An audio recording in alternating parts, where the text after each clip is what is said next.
Mike, can you start with the daily COVID update, and then just talk a little bit about what you'll do in practice today, and will this be the more back to normal?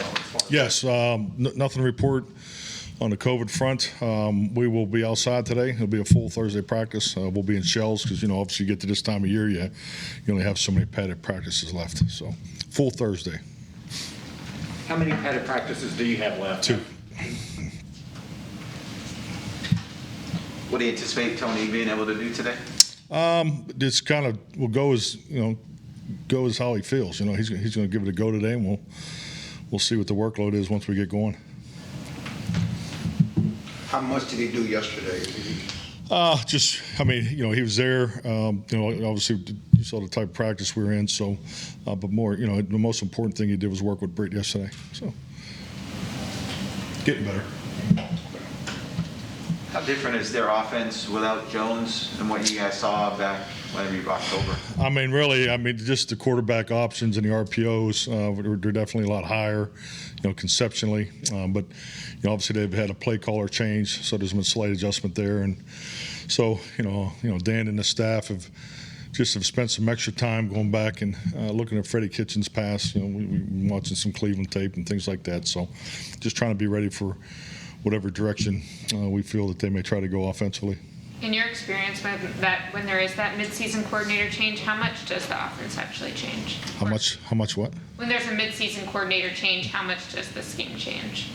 Well, I don't think the scheme can, really change a whole lot. I think it's more variation of scheme, tendencies, more situational preference on, how people like to call the game. I just think it'd be very difficult to, go to a wholesale change at this particular point in the season. As we were walking in for interviews yesterday, we saw Dak working extra with the receivers, the top 3 receivers. Have they been doing that the last couple of weeks, or is that something more emphasis this week? Just trying to be, smart with our time. I think as the practice decreases, we've increased more of the individual part of it, whether it's pre-practice and our post-practice segments has been extended. So just trying to make sure we're hitting all the concept, the route details. It's just really, the answer to your question is more part of how we're practicing today. Route details, how big of a part has that been for some of the struggles that we've seen in the passing game? Well, it's always part of your focus. We're not going through anything different that hasn't happened, and I know in my past. So you're always trying to get the spacing right, the depths right, tilting it towards matchups and things like that. But conceptually, you have the things you believe in, and Kellen and the staff have done a really good job, and we're playing against a multiple defense this week. Last time we played the Giants, they ran every front in football. So, that's part of it. Their coverage emphasis is completely different from the first game to this game as far as what they've done in of late. So that's really what we stay on top of. But, as we go through the install phase today and complete that, we just – we cannot spend enough time on ourselves, Scott, because, you're always trying to clean your own house. that's always an emphasis, especially this time of year. If the coverage emphasis is different, is that unusual to see in a division opponent from within a season? I think it's just part of who they are. Patrick Graham, just having past experience with him.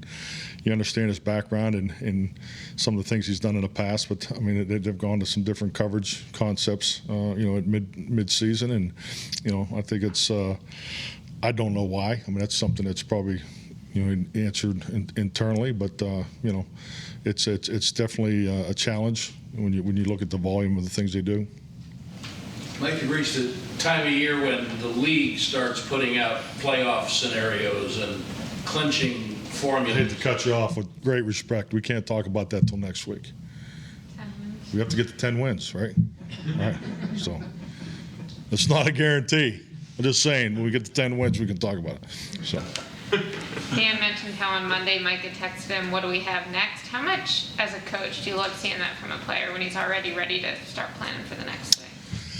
I mean, yeah. I mean, I love the confidence of our football team right now, and I think it's just like anything.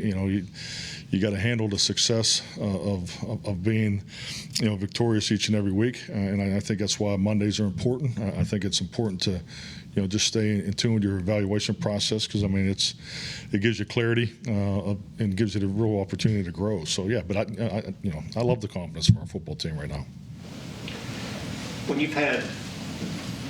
When you're in a period where you've had the struggles like you've had offensively, in the past, have you found if you can establish one thing or one person and then go from there, it kind of helps you get back on track? Or do you still just have to go wherever it starts to click, let's just go from there and we'll build on that?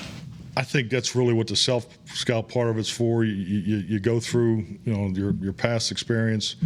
How can you apply it into the current game plan, and then you go. The worst thing we could do is to overreact to results, and I think it's so important. We talk a lot about it. I know I do. In the coach, you can't just grade based off result. Because you can't grade differently when you win versus when you don't. Because you're not really taking advantage of the best opportunity for growth. Because there's a way that we want to do things, and this time of year you have to win with technique and fundamentals. I mean, scheme's important. Don't get me wrong. We have plenty of scheme. Our volume is definitely gives us plenty to challenge the opponent week in and week out. And I think.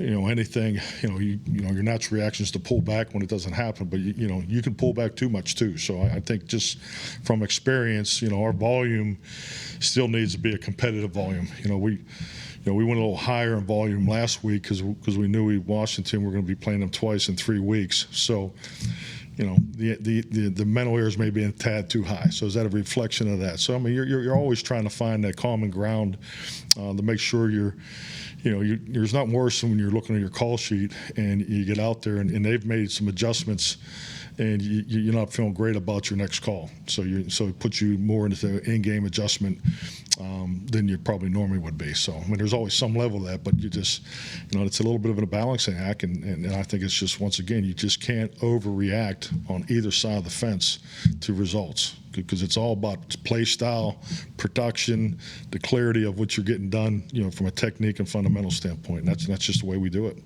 How have you seen Connor Williams over the past month respond to the change in role? Tell you what, focused. Love the way Connor has handled, everything. I thought he was a 12 play. I mean, he graded out very high in his participation last week. So I mean, he's dialed in and he hasn't blinked. So I appreciate that from him. In your view, can that benefit a player sometimes to step away from what his role had been, be able to see the game differently? In the event one day, whenever that might be, he returns? Yeah, it's definitely. I think so. I think you really. I know my experience is. You probably you have an opportunity to gain more from the adversity that you go through in this game, particularly whether it's schematically or lineup change. The fundamentals and technique we just talked about. So I think all those opportunities is a chance for anybody to grow, and I definitely think Connor will grow from his experience. But as part of that too, again, you have. Perception becomes reality, and you seem to believe there's kind of a sense that any flag that flew was going to you can target him because he's done it before. So does it help for officials for a guy to step away for a few weeks and then maybe look at him differently if he does come back? You talking about from the officiating perspective? Yeah. I don't know. I don't know. Yeah, no, of course. Yeah. Maybe tomorrow we'll visit that, I guess. Are you looking at starting him over at McGovern this week? Well, I think like just anything. I mean, I think Connor McGovern's done some good things. So it is Thursday, so we'll stay pat here. So. Mike, I know you've talked about that 10-win threshold since you got to Dallas and previously, but when in your career did you first start thinking about it? What was the philosophy? And now that there's 17 games, does it go to 11? I just think it could. That's Rich and I were just talking about this before he came in here. Because it may be 11 before you can look around and things are a little more clear. Just really, from my experience, early as a head coach, you're sitting here answering questions, in week 8, 9, and 10, and it's just like this is just such a waste of time because it's look how much it changed from last week to this week. So I think it's just an opportunity to keep everybody focused because it's your messaging is really about focal points. And I get that everybody has to write the narratives on it, but I just never felt there was any value in talking about it before you needed to. So the idea was that at that point you felt like the league picture was more clear? 16-game season, 10 wins would usually give you clarity of what you needed to do to get to where you wanted to go. Yeah. The league enacted a resolution yesterday that will allow teams with a vacancy or change at head coach to be able to interview assistants within the final 2 weeks of the regular season. What are your thoughts about that? And it's very possible that one of your coordinators or other coaches could be approached. Yeah, definitely. I mean, career advancement's important. I think as the responsibility of head coach, you want to definitely make sure that you're in line with giving your assistant coaches to advance. I think that's definitely part of the opportunity in this league. So I don't ever want to stand in the way. And I just think, like anything, I think there's common sense applies to how they're doing it, and I think that's a good thing. Good. All right. Thank you.